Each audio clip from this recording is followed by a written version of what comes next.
everyone, welcome to Rainbow Infinity. Today I'll be reading Space Jazz's We Looked Like Giants. If you like the reading, be sure to like, comment, and subscribe. Please enjoy. We looked like giants. Sunset Shimmer stepped over the mountains. Her boots crashed into the plains on the other side, creating craters deep into the earth. Every subtle shift, every inch she moved, dug ravines under her feet. She pivoted on the tips of her toes and turned back to face her girlfriend. Wallflower Blush was busy straddling the mountain tops. There was a kiss of red on her cheeks. She didn't have the coordination to clear the summits as easily as Sunset did, so she settled with slowly easing herself over. It didn't help that even the mountains couldn't handle her weight, as part of it collapsed into rubble. Sunset hid her laugh behind her hand before stepping over and helping her girl. "Oh, wow." Wallflower analyzed the damage. Do you think they'll mind?" Sunset shrugged. "I'd like to think you're making it easier for any mountain climbers." As if to prove her point, she kicked a good 100 feet off the peak. It tumbled, rolled, and collected at the bottom. "There, they should be thanking us." Wallflower eased into a smile. "I guess you're right." The Yelp had taken on a more artificial shape now. The heel of Sunset's boot had punched a hole into the side of the mountain, a cave big enough to house a small group of campers. Wallflower did her best to shape the slopes so they appeared more natural. "You look like nature herself," Sunset noted. "Stop." Wallflower tossed a boulder at her, and it bounced like a pebble off Sunset's jacket. Sunset took her girlfriend's hand. "I mean it. The world would be a better place if you shaped it." Wallflower was all giggles, which was the only defense mechanism she had for whenever Sunset started flirting. The earth would make a pretty nice garden. "I'll help you start." Kneeling at the side of the mountain, Sunset pulled a pocket knife out from her jacket. She carved a heart into the terrain and signed her initials on one side. She flipped the blade and presented the handle to her girlfriend. "Oh, okay." Wallflower followed her lead and scratched her own initials into the heart of the mountain. It bent to her will as easily as if she was cutting into butter. "Now, if anyone asks," Sunset said, taking the knife back, "the world's ours. I mean, our names are on it. That's how it works, right?" Wallflower giggled again. "Not like anyone could tell us no." She was starting to like this whole being big thing. With her hands on her hips, Sunset surveyed their handiwork. "I wonder what they'll be saying about this hundreds of years from now." "Whoever wrote that," Wallflower began her answer, slipping into Sunset's side, "must have really been in love. I'd write it on every mountain around the world." "Just one's enough," Wallflower said. "It makes it special." Sunset pushed her girlfriend against the mountain. "I know another way we can make it special." Wallflower Blush's hickey would go away with time. The imprints they left in the mountain would take much longer. Through centuries of erosion and weathering, rains would softly come and slowly erase almost every bit of evidence of their love.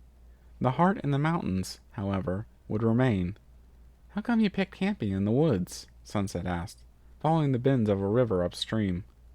Wallflower shrugged. "Dunno." She stuffed her hands in the pockets of her jeans. Staring down at her shoes, she nudged the log into the river and watched it float behind them. "I like the fresh air, I guess. Haven't had a breath this free of smog since Camp Everfree." Sunset carefully tiptoed over the river, bulldozing a few trees under her boots. Wallflower took in the cool scent of pine. "Yeah, I guess so. Oh, right, you were there too." "Hey, can you help me over the river, Sunset?" Wallflower held her hand out. Sunset obliged, reaching over the slight gap. "Careful when you step over," Sunset said. "Ground's a little unstable." "Okay." Truth be told, the river wasn't even that large. Wallflower just wanted to hold her girlfriend's hand again. Sunset pulled her in a little too hard. Wallflower's shoe scraped against the bank, slipping at the water-loosened soil. She fell into her girlfriend, and the two bulldozed a few rows of trees as they tumbled over. "Sorry," Wallflower squeaked. "You're good," Sunset said with a groan. "Your elbow's in my gut." Wallflower pulled away, standing back up high above the treetops. "Sorry." "You're good," Sunset said again, joining her girlfriend in the clouds. She brushed off the dirt from her clothes. Sunset was only half joking when she said that her girlfriend looked like nature. Wallflower, evergreen and full of life, disappeared into the forest as she lay on her side. They had forced themselves into a clearing, just big enough for them both as they curled into each other. Neither of them really minded. Sunset buried her face into the tangled curls of her girlfriend. "You smell like pine." "And you smell like sweat." Sunset chuckled before twirling a lock of hair and wearing it like a mustache. We can find some lake tomorrow and take a bath. Maybe shower under a waterfall. Sounds magical. Sunset looked up at the sky and its stars high above. At their size, it was the only thing they looked up to. No matter how big we get, Sunset pulled at her girlfriend's wild hair, the stars remind me that we aren't really so large. Wallflower took in a deep breath. I used to feel so small. You look pretty big from here. Wallflower blushed, laughed a laugh as old as the earth. Even then, it held the freshness of spring in it. I'm serious. I used to feel like I didn't matter. Sunset held her closer. You always did, and you always will. I'm sorry you didn't see it sooner. I'm sorry I didn't see it sooner. She held her girlfriend tighter. You're good. Wallflower eyed the campfire in front of them. It was just for show. Their embrace was warm enough. I'm okay.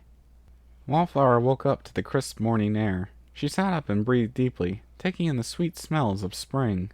When she opened her eyes, she found she was alone, and the cold began to seep into her bones. She forced herself up and out of her sleeping bag, and the morning frost began to set ice crystals in her lungs, each jagged breath stabbing at her insides. She looked to the campfire to find that it was only embers now, smoldering ashes at her feet. The trees stood high above her, and an endless forest all around her. Even the clearing she was in seemed so vast now. She feared that if she stepped into the tree line, she would never be found again. Sunset! Wallflower cried. She could have sworn the forest was getting bigger by the second, closing in, threatening to swallow her. Sunset rushed out from the trees. I'm here! Wallflower, I'm here! She raced to her girlfriend's side and wrapped her up in a blanket. I'm here. Where'd you go? Went for a walk, Sunset admitted, her voice lame and her face twisted into a wince. It's okay. I'm here now. Wallflower nodded. I'm sorry. No, don't be. Sunset held her close. Don't ever be sorry for your feelings, okay? Okay. Just focus on the mountains for me, Sunset whispered. Wallflower looked up and saw the heart carved in the mountains. Thank you for listening in. I hope you enjoyed the reading. Until next time, stay tuned.